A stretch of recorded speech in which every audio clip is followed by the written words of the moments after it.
Video ini kami bungkus dengan memuat berbagai teori biologi dan teori evolusi yang mungkin tidak bermanfaat bagi Anda. Silahkan skip video ini bila lebih menyukai hal yang praktis dan tidak ngabisin energi otak. Bila Anda berseluncur di dunia maya atau di media sosial, Anda akan menemui banyak sekali kiper yang memaparkan cara membuat ikan cana menjadi gondrong. Mulai dari pemberian jenis pakan tertentu, pola treatment dengan cara diserit, menggunakan arus, atau berbagai kombinasi dari cara-cara yang disebutkan tadi. Namun di sisi lain, juga tak sedikit para kiper yang meragukan hal tersebut. Mereka percaya jika cana gondrong, lebih karena faktor genetik, bukan hasil treatment. Kiper yang mengklaim tahu cara menggondrongkan dorsal ikan cana, dapat berargumen karena mereka memang memiliki bukti, yaitu memiliki koleksi ikan cana yang memang memiliki dorsal yang gondrong, keren dan super menawan. Entah itu cana stewarti, cana pulcra, cana auranti ataupun jenis ikan cana lainnya. Sementara itu, para kiper yang mempercayai cana gondrong karena faktor genetik mungkin akan mengcounter dengan berbagai pernyataan. Misalnya, bagaimana bisa membuktikan jika gondrong tersebut hasil serit dan penggunaan arus? Bisa jadi ikan tersebut memang memiliki basic atau gen gondrong, di mana tanpa diserit atau diberi arus pun, ikan bisa menjadi gondrong. Sanggahan berikutnya, jika tahu cara menggondrongkan ikan cana, kenapa tidak semua koleksinya dibuat gondrong? Melihat dua kubu kontradiktif seperti ini, kita sebagai kiper pemula tentu akan bertanya-tanya, manakah yang benar? Jadi di video ini, kita akan mengupas suatu rentetan teori bagaimana morfologi makhluk hidup dapat berubah atau berevolusi. Setelah menyimak hingga selesai, Anda mungkin bisa menyimpulkan sendiri mana yang benar. Cana gondrong bisa ditreatment, atau hanya faktor genetik yang berperan. Yang pertama adalah pakan. Dari segala macam teori yang muncul, tampaknya teori penggunaan pakan tertentu untuk menggondrongkan ikan cana adalah teori yang paling tidak masuk akal. Kita tidak akan membahas teori ini secara panjang lebar. Namun jika Anda punya info atau pengalaman pribadi tentang menggondrongkan cana dengan memanfaatkan pakan tertentu, silahkan komen di kolom komentar agar kita bisa berdiskusi lebih lanjut. Yang kedua dengan cara diserit, kemudian diberi arus. Secara mendasar perlu kita ketahui terlebih dahulu apa fungsi dorsal bagi ikan. Pada basicnya, dorsal pada semua jenis ikan memiliki peran agar ikan tidak oleng ke kiri atau ke kanan ketika berenang, dan membantu pergerakan ikan ketika melakukan manuver atau belok mendadak.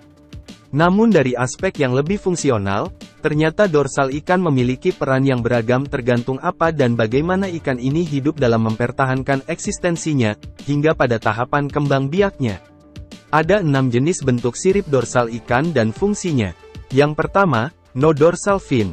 Hewan air atau ikan yang memiliki bentuk dasar tanpa sirip dorsal bermanfaat untuk dapat meliuk seperti gerakan ular. Yang kedua, tridorsal fin. Ikan yang memiliki 3 sirip dorsal bermanfaat untuk menambah daya penggerak pada tubuhnya saat berenang. Yang ketiga, very long dorsal fin. Sama seperti no dorsal fin, hewan air seperti ini juga dimiliki ikan bertubuh panjang, agar dapat meliuk seperti gerakan ular sekaligus menjaga keseimbangan tubuhnya ketika bermanuver. Yang keempat, locking spiny dorsal fin. Fungsi dorsal seperti ini adalah untuk mengunci ikan di celah-celah batu atau karang. Yang kelima, takit dorsal fin. Ikan dengan bentuk dorsal kecil seperti ini bermanfaat untuk mengurangi hambatan pada ikan saat berenang cepat, atau pada air berarus deras. Menariknya, hal ini justru bertentangan dengan teori menggondrongkan ikan dengan arus. Secara teori, ikan perenang cepat atau yang berenang melawan arus justru memiliki dorsal yang berukuran lebih ramping tetapi kuat, bukan berdorsal gondrong dan berkibar gemulai. Dan yang keenam adalah spiny and soft ray dorsal fin. Dorsal seperti ini juga dimiliki oleh ikan genus cana, di mana dorsal seperti ini dimanfaatkan untuk flaring dan membuat ikan terlihat lebih besar agar bisa menakut-nakuti musuhnya. Jadi sebenarnya, membuat ikan sering melakukan flaring jauh lebih masuk akal untuk menggondrongkan dorsal, ketimbang menggunakan arus. Hal ini sesuai dengan teori Ian Baptist Lamarck. Dalam bukunya yang berjudul Filosofi Zoologik, ia menyatakan organ tubuh yang sering digunakan akan berevolusi pada generasi berikutnya untuk menunjang fungsionalitasnya. Menurut Lamarck, perubahan atau modifikasi yang diperoleh suatu makhluk hidup pada salah satu bagian tubuhnya sepanjang hidup, dapat diwariskan ke keturunannya.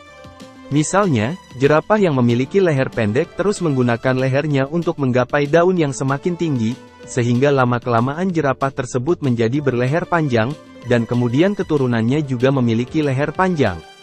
Sebagai catatan, modifikasi bentuk tubuh ini terjadi dari generasi ke generasi dalam jangka waktu ribuan tahun. Bukan sekejap yang hanya terjadi pada satu generasi individu.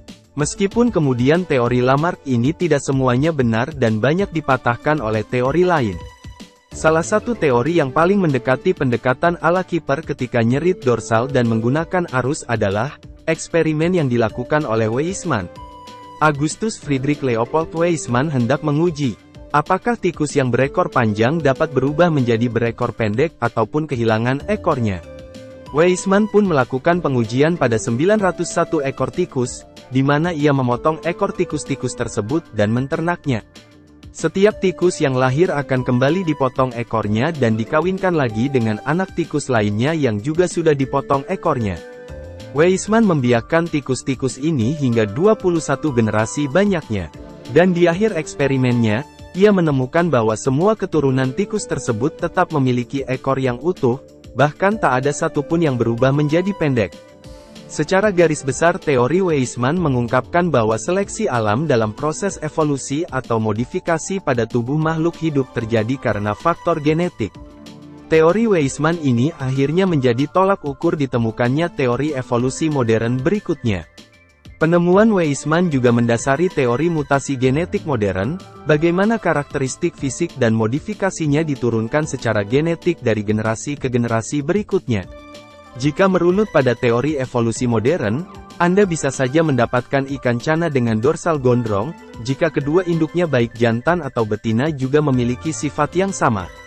Sementara itu, dengan menggunakan teknik serit atau air berarus, jika kita merujuk pada teori Weismann atau teori modern lainnya, sepertinya sangat mustahil untuk mengubah bentuk dari dorsal ikan dari normal menjadi gondrong.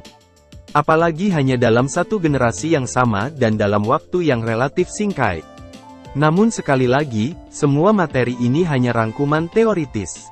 Kami justru menantang Anda untuk mempraktekkan berbagai cara yang Anda ketahui untuk menggondrongkan dorsal cana, dan bagikan hasilnya kepada kami. Jika tidak, mungkin Anda akan bertanya, adakah cara pasti untuk mendapatkan ikan cana gondrong? Tentu saja ada, yaitu dengan mentreatment dompet Anda. Jadi bagaimana menurut Anda? Jangan ragu untuk memberikan tanggapan di kolom komentar.